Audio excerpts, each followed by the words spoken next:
Good morning students. मैं doctor Veer Prakash, associate professor and HSD, government college Ajmer.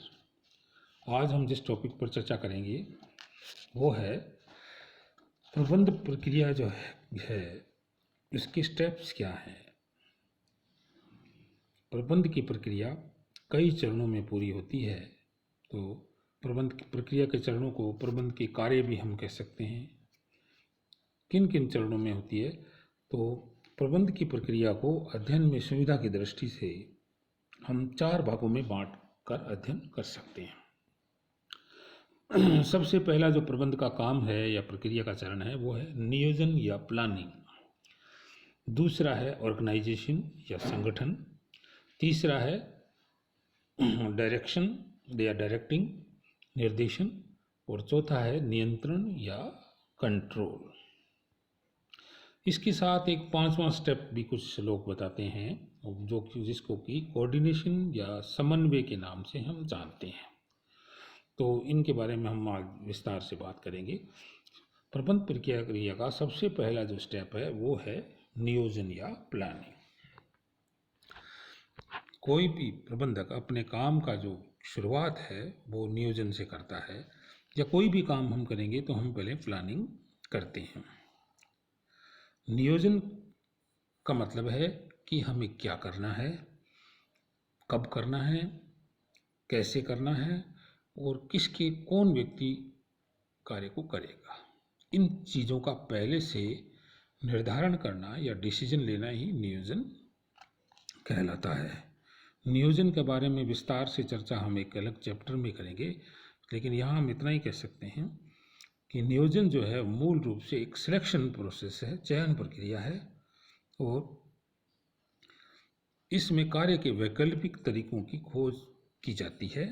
नियोजन करने से पहले अनेक तत्वों और घटकों और साधनों की समीक्षा या भूमिका उसमें होती है कि हमें क्या काम करना है, कैसे करना है, कब करना है और किन के द्वारा कार्य को संपन्न किया जाना है।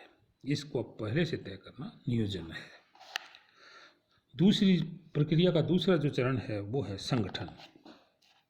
संगठन क्या है? संगठन एक ऐसी प्रक्रिया है जिसमें संस्था के सदस्यों के बीच अधिकारों का विभाजन किया जाता है तथा उनमें आपसी संबंधों का निर्धारण किया जाता है।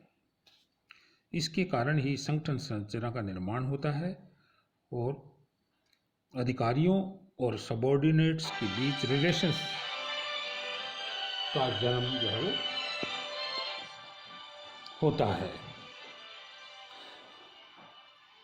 संगठन के बारे में विस्तार से चर्चा एक अलग चैप्टर में करेंगे। यहाँ पर हम कह सकते हैं कि संगठन के अंतर्गत मानवीय संसाधनों में कार्यों का डिवीजन या विभाजन जो है वो किया जाता है। प्रबंध प्रक्रिया का तीसरा चरण है निर्देशन या डायरेक्टिंग। निर्देशन वो कार्य है जिसके अंतर्गत प्रबंधक कर्मचारियों को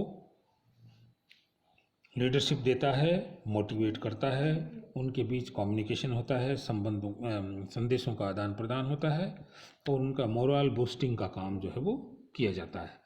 डे टू डे जो कार्य हम किए जाते हैं उनमें समय समय पर अधीनस्थों का मार्गदर्शन करना, उनके कार्यों को एक दिशा देना, ये निर्देशन है।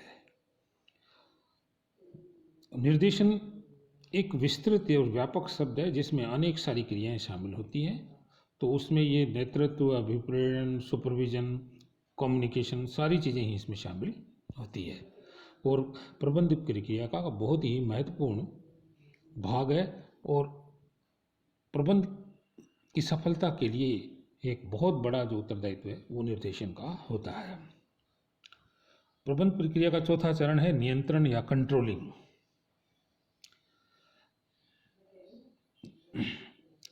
नियंत्रण या कंट्रोलिंग में प्रबंधक जो हमने उद्देश्य तय किए हुए हैं, जो कार्य तय किए हैं और जो कार्य वास्तव में हुए हैं उनकी तुलना का काम करता है और यदि उनमें कोई डेविएशन होता है, उनमें कोई अगर अंतर होता है तो उनको ज्ञात करता है और उनमें जो कठिनाइयाँ आ रही हैं या जो बाधाएं आ रही हैं उनको दूर करने के उपाय करता है।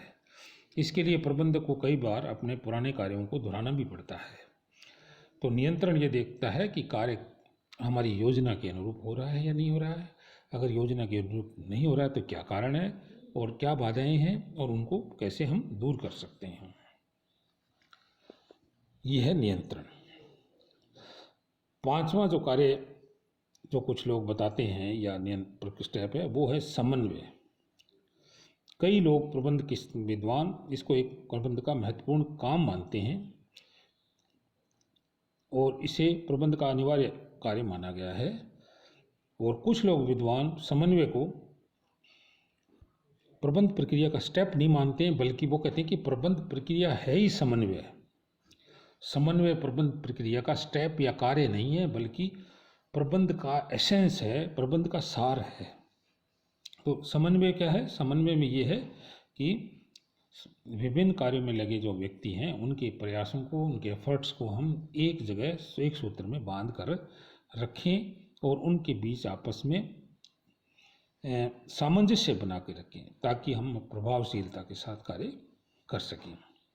तो ये प्रबंध के कुछ प्रक्रिया के चरण थे जिनके बारे में हमने आज बात की।